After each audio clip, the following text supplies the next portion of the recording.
So this week we say goodbye to an industry legend from my childhood and from a lot of other people's childhoods, and the Switch gets a long overdue update, so let's get into it.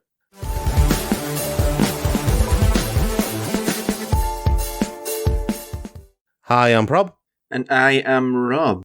And welcome to News Trash, where we take an extended look at the more interesting happenings from the last 7 days from the world of video games. Yes, before we jump into it, please do click subscribe and click that notification bell to stay up to date with all of the videos that we upload here on the Geek Show. So, before we get into the news proper, we always have a look at what's coming out on the release schedule for the upcoming week. So, on Tuesday, we have Kenna Bridge of Spirits on the PS4, 5 and PC, which it does look good, but the gameplay is looking generic, so please don't lynch us for saying that. It's just the footage has pointed towards one very specific thing. Yeah. And Sheltered 2 for PC, which looks like Fallout's Shelter, but angry. Angry and brutal and doesn't hold your hand and will punish you for ignoring it. That too. On Wednesday, there's Test Drive Unlimited Solar Crown, which is a test drive game, which means there's cars, and you do cars stuff with cars, in cars, with cars. Yep. I'm amazed Test Drive is still an actual IP. Yeah, it's the least interesting of all the long-running car games, which is why I kind of talked about it in such facetious terms. On Thursday, there's Diablo 2 Resurrected, which is kind of self-explanatory. Sable on the Xbox Series X and PC, Ember on all the major platforms, MechWarrior 5 Mercenaries, and on Friday there is Lost Judgment, a director's cut for Death Stranding, and a upgrade for Dragon Ball Z Kakarot, a New Power Awakens set. So, I think it's fair to say there's lots going on there, but as far as the game that we want to sort of focus on more than the others, I'd say Sable. Yeah, I kind of agree, because a lot has been said about Lost Judgment, a lot has been said about Diablo 2 Resurrected, a lot has been said about Kenna Bridge of Spirits, and various other games that are coming out this week. But Sable's one of those ones where I really like the art style, and it kind of reminds me of, you know, in that Star Wars movie where they introduce Rey as a character, those scenes where she's riding the speeder across the desert and there's big ships crashed in the desert and stuff like that. Sable kind of reminds me of that. It is open world exploration, which is totally my jam. Open world exploration with no violence. Yeah, and I like that, but then again, you know, I do like my violent games from time to time, but I also like the games where you just go off and do something. Also, in the top right corner now, there is a link to a recent episode of Impossible Mission we did, where we talked about this at length, honestly, on violent video games. Sable is totally my jam. I'm really looking forward to playing it. We'll have coverage of that in a revived version of Marmalade coming soon. Yes. Moving on to the sad news, and this was particularly sad for me, because my first computer was a ZX81. Sir Clive Sinclair passed away at the age of 81. He wasn't just part of the video game industry either. He was a very, very well-regarded inventor. Yeah, he was the inventor of the ZX Spectrum home computer, which in the UK basically changed a lot of people's lives when it came to computer games, because this was kind of a precursor to the Commodore 64, which came out slightly after the ZX Spectrum, if I remember rightly. It was in that gap between the Atari 2600 and kind of the Nintendo consoles when the ZX Spectrum came out around that time, around the mid-80s. And there were about 2,000 games made for the Spectrum during its lifetime. Yeah, which is these are all on cassettes. And I still remember the loading thing, the noise that it made when it was loading the game. You put the cassette in, you press play, and it would load the game, and it would go, and then you'd see the lines build up line by line, and it would form a picture on the screen. A lot of people my age, we grew up with things like the ZX81, the 48K, the Plus 2, the Plus 3, and we grew up with the Commodore 64 and the Commodore Amiga and stuff like that. these were the games consoles for us. We didn't have Nintendos or Segas or anything like that. We had these instead. Yes. And this is one of the reasons why it's a constant bugbear of mine that huge section of video games continues to be ignored by the main video game community. But we'll talk about that in another episode somewhere else in the future when I can really rant about it. Some updates. There's a new lawsuit that's accusing Activision Blizzard of worker intimidation and union busting, right? So employees have filed a new lawsuit. Now, these are employees of Activision Blizzard who have filed a new lawsuit against the company, accusing the company of using coercive tactics to prevent organizational efforts to improve working conditions amid ongoing legal action by the California Department of Fair Employment and Housing, alleging sexual harassment, discrimination, and a frat boy work culture. Now, there is some evidence to justify what the employees have been accusing Activision Blizzard of, and that's coming from the Communications Workers of America, and they are accusing Activision Blizzard of illegal union busting tactics, and that's according to the complaint, which is now before the National Labour Relations Board. So a lot of big union-based organisations and governmental organisations are now involved in this. There's no way that Activision Blizzard is coming out of this unscathed. No. And this is what happens when you employ a union-busting law firm as your legal representative.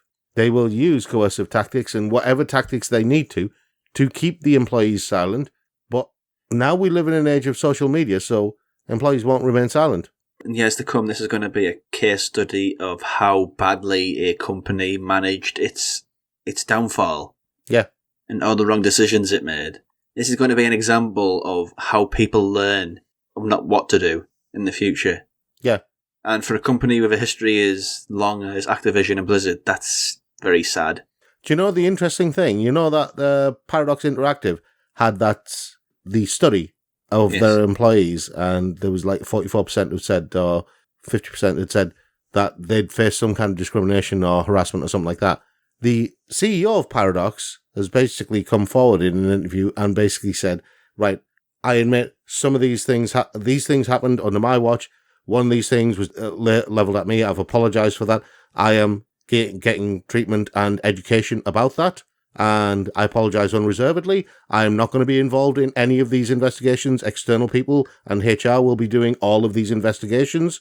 I'm keeping totally hands off. So that's a better way to do it. Yeah, better way to do it. I'd say it's still bad, but a better way to approach it. It's a better way to problem solve a horrible situation. Yeah. So, speaking of horrible situations, EA is sticking with loot boxes for FIFA 22. Of course they are. It's why that game makes billions of pounds. But this time they're adding the preview packs.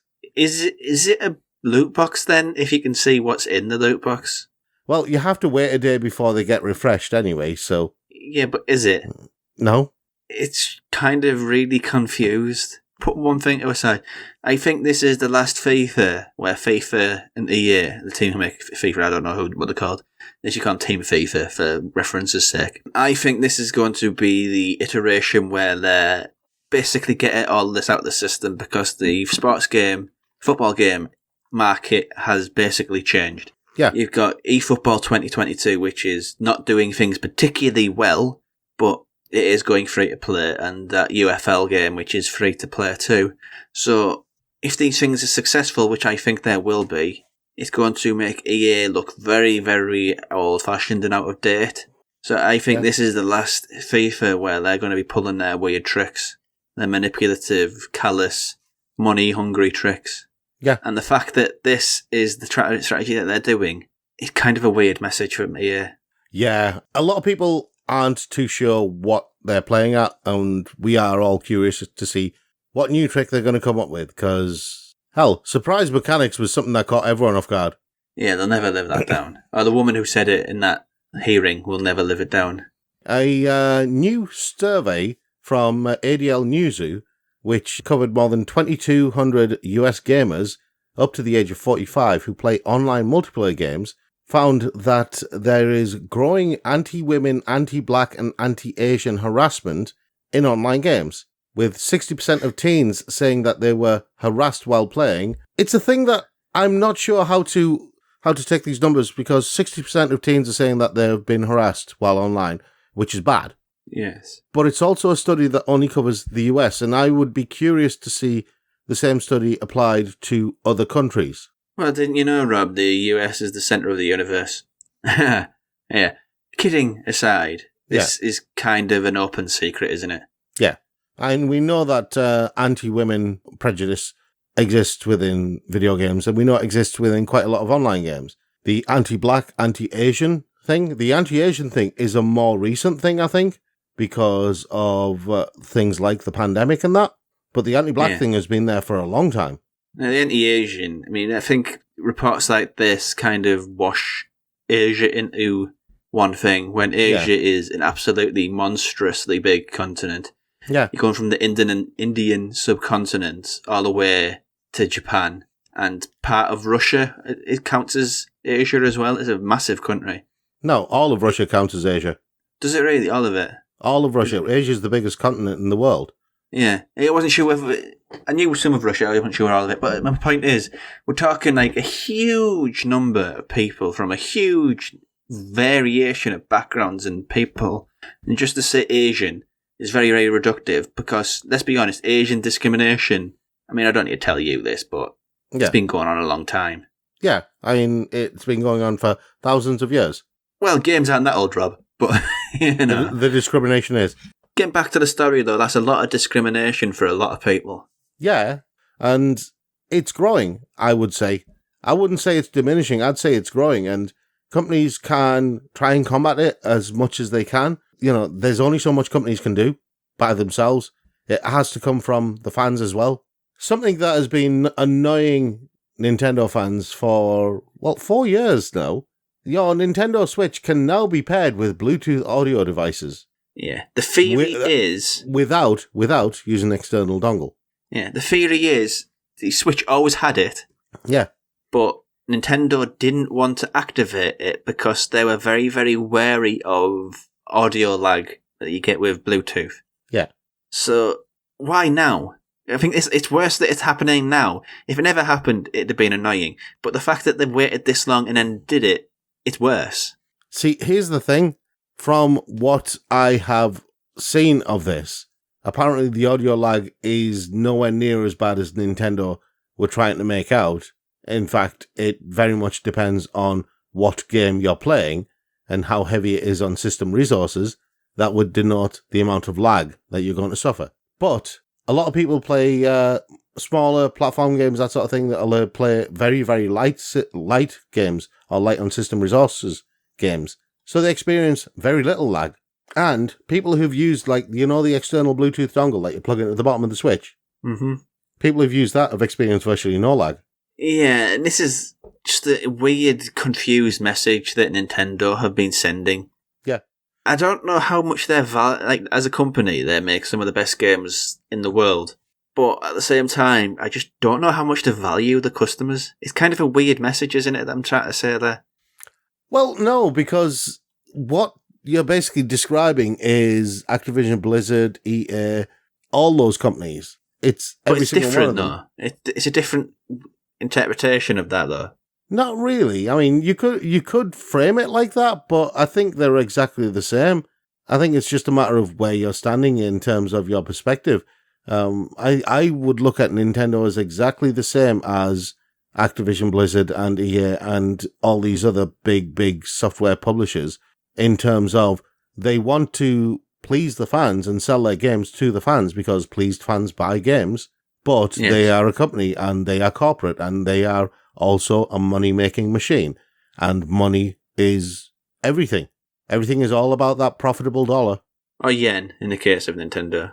And this one, you've got a lot to say about this. Have I? Yes, the former Aeon Must Die developer has used the copyright claim facility to force the trailer for the game off the publisher's YouTube channel. Yeah, I don't know if I've got a lot to say about it. I'm just kind of shocked that this could have happened. Because essentially, the game was on a PlayStation showcase, and there was a backlash almost instantly saying that the company basically stole the IP, refused to pay the staff, and manipulated everybody, and there was crunch. It was just basically everything that you could conceivably think of as bad was bad and wrong. Yeah. Focus Home Interactive said, we're going to do a study into this, see what happened. And then they didn't do anything, and the game just appeared again out of nowhere. Nothing had happened. If they did a study, they didn't say what the study found or anything, which is not how you do studies. And then the trailer's back now. Yeah. And the developers aren't happy, clearly, because they're the ones who came up with the concept. They're the ones who made the game, despite all of these things going on.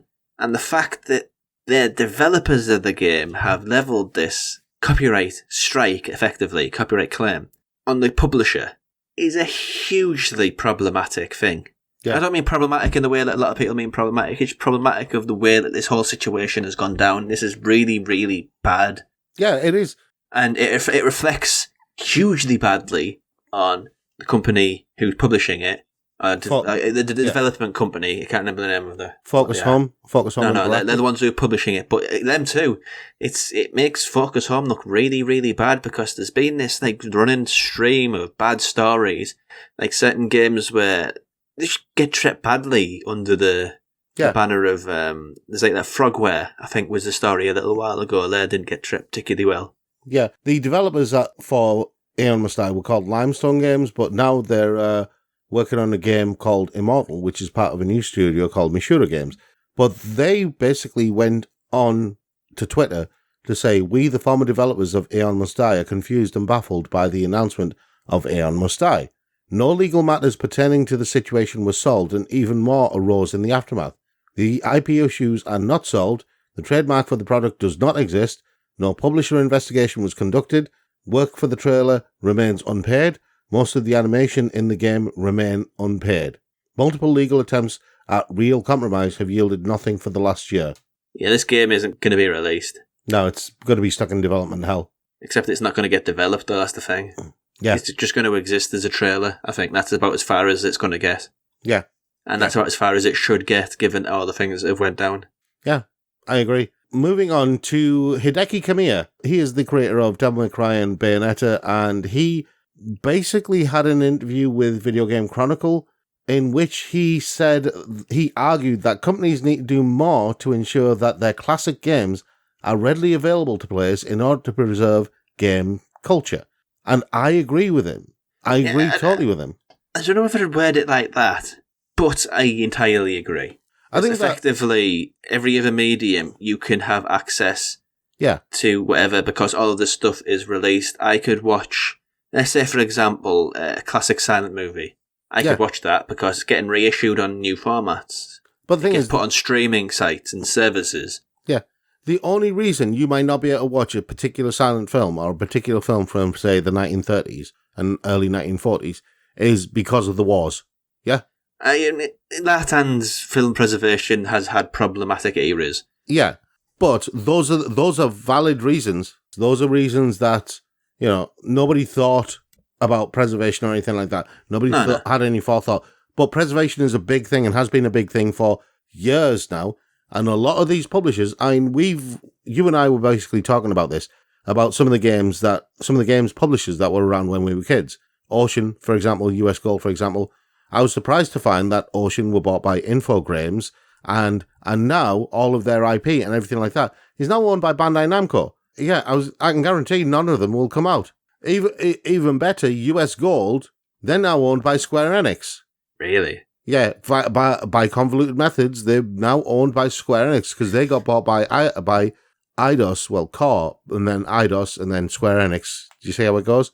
Yeah, it is bad for gaming because honestly, these games should be available out there in a legal way for people to keep hold of and enjoy. The video game industry is very, very forward-facing. The past paved the way for that future to exist. So it's got to be a way to look at that past and experience it and play it, even if it's just as a historical artifact. Let's put it another way.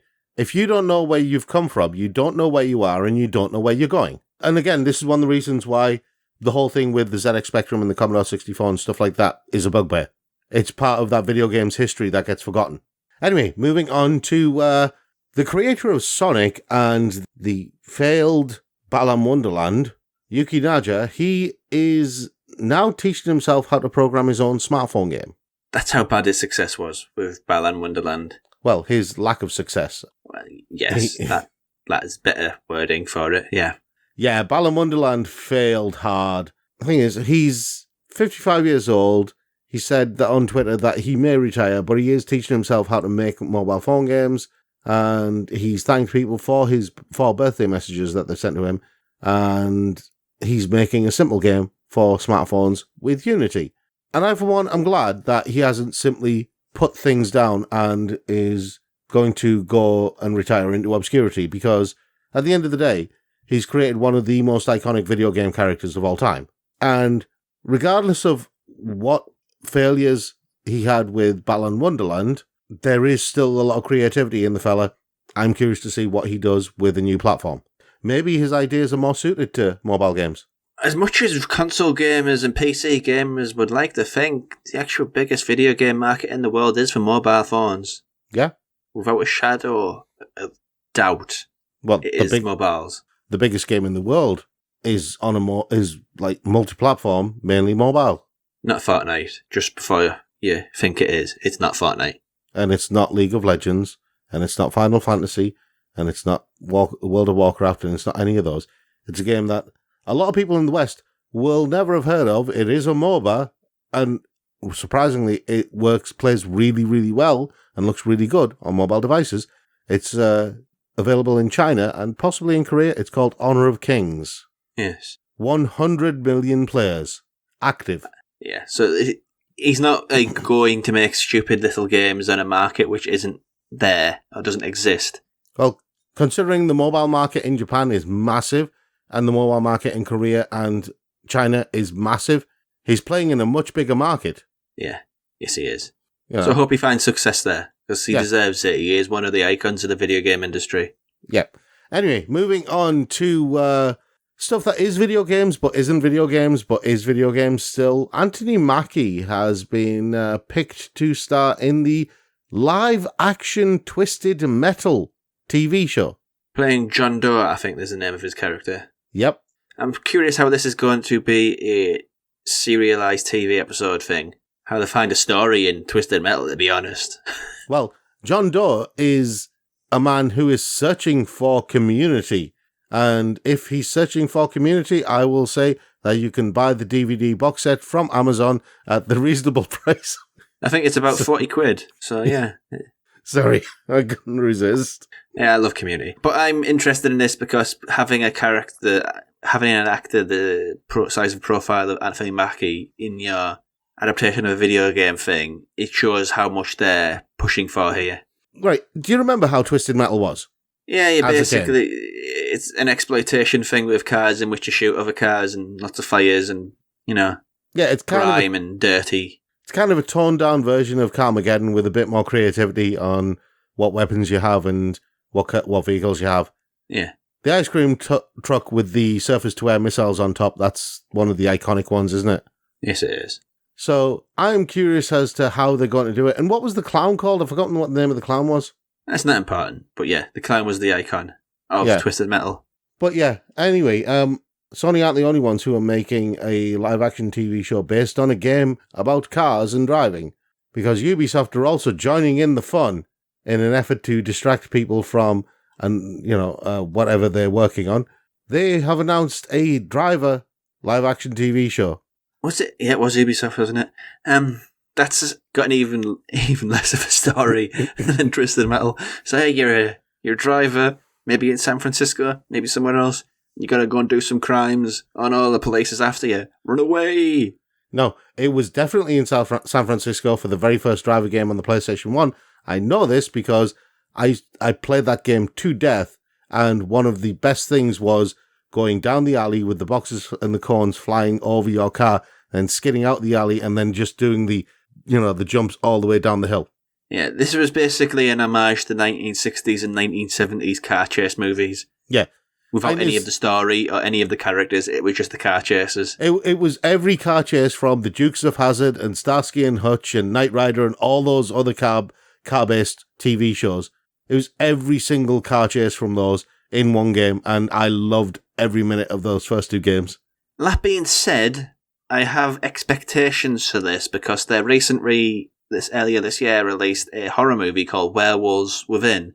Yeah. And I really, really, really liked Werewolves Within. But then again, I'm pretty much about 80% likely to love anything that has werewolves in, so maybe I'm not the best test case here. But they made something that was really interesting there. So maybe there's something in the Ubisoft film division. Maybe. I mean, it's going to focus on an undercover agent and ex-race car driver called John Tanner as he tries to take down a crime syndicate. John Tanner is such a generic name, but okay, let's move on. Yeah, so we got John Doe versus John Tanner in, the big race-off of the century. Battle of the Johns. Yeah, Battle of the Johns. Maybe they can take each other on in Wipeout, because there's a new Wipeout game. Yeah, I know, it was an awful segue, but...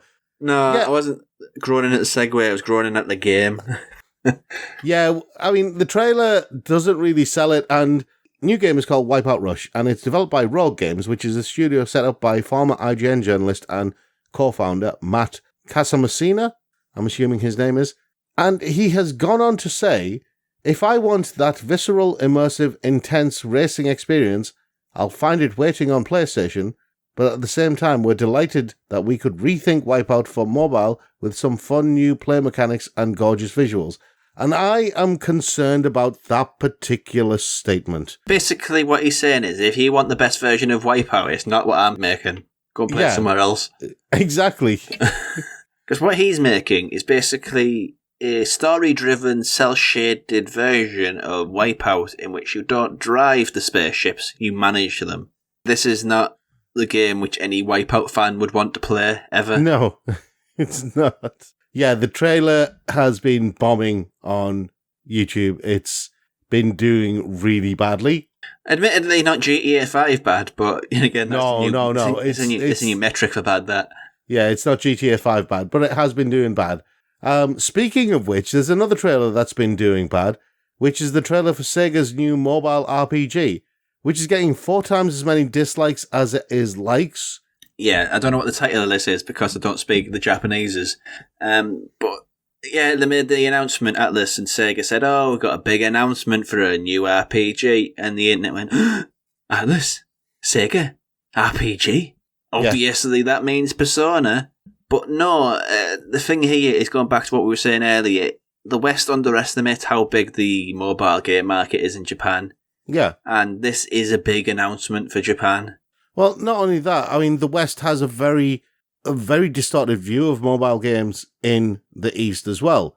And this is one of the reasons why games like Genshin Impact fly under the radar so many times. Why games like Honor of Kings, nobody in the West knows about them, because we have this assumption that what they're playing is mobile games. What they're playing is match 3 games and, picture puzzle games and all these other types of games. Stuff like that. Yeah, that's the common assumption. But what they're actually playing are games of the level of Genshin Impact and Honor of Kings. Yeah. Yeah, and that is where if people in the West kind of paid more attention to what was going on in mobile games in the East, they would see that there are a lot of games. Yeah, mobile games are huge, so let's not pretend otherwise, internet. Yeah. Okay. And we don't know anything about this game other than a really nice picture was made in this teaser of 3 characters, 2 female and 1 male. And I will be honest, when I saw Atlus and I saw Sega and I saw the characters being shown, and do you know what my first thought was? No. My first thought was Ys, also known as Wise. Yeah, YS. My first thought was a new Wise game, but there was a recent one that came out on the PS4 last year, I think. So I thought maybe it's a bit too soon for that. Maybe not. But yeah, video gamers kind of need to get off the high horse.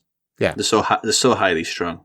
Come on. Yes, they are. Yeah, they are very, very highly strung, and then that's an interesting segue for our final story before we head into trailer trash, which is about some highly strung fans of Genshin Impact who are, well, one in particular has decided that they're going to sue the developers for allegedly misleading them about the character Raiden Shogun, because that character seems to be quite popular, but apparently it's not going to work the way that they thought it was going to work because of how the character was played in the beta.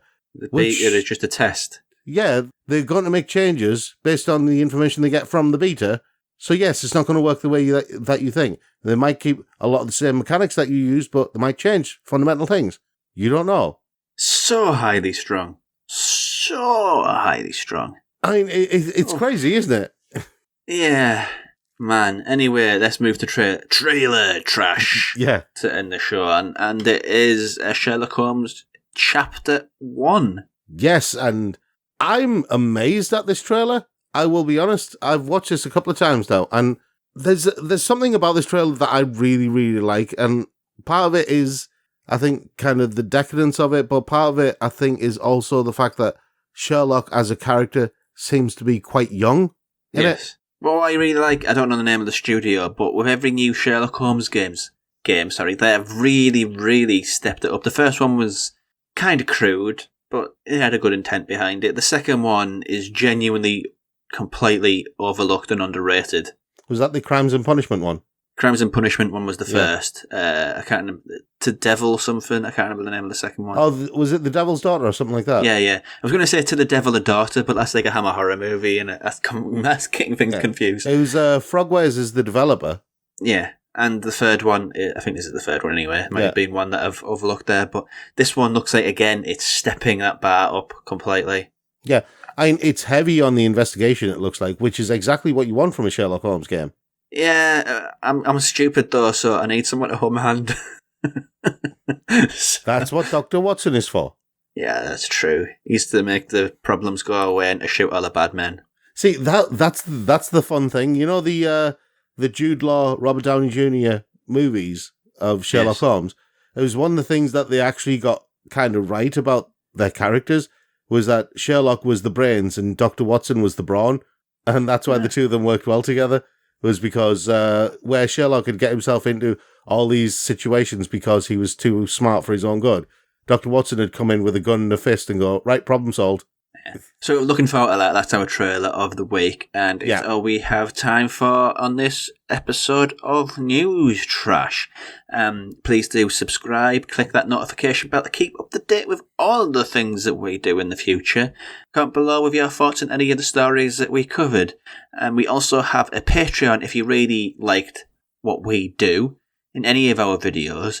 Recently, well, every weekend, I should say, Graham puts up 2 articles from a random number generator with Doctor Who. And coming up at the end of the month, we've got the latest episode of Director's Lottery as well. So plenty going on over there. Please do subscribe and support the channel. But till next time, with more news and more trash, thank you for watching.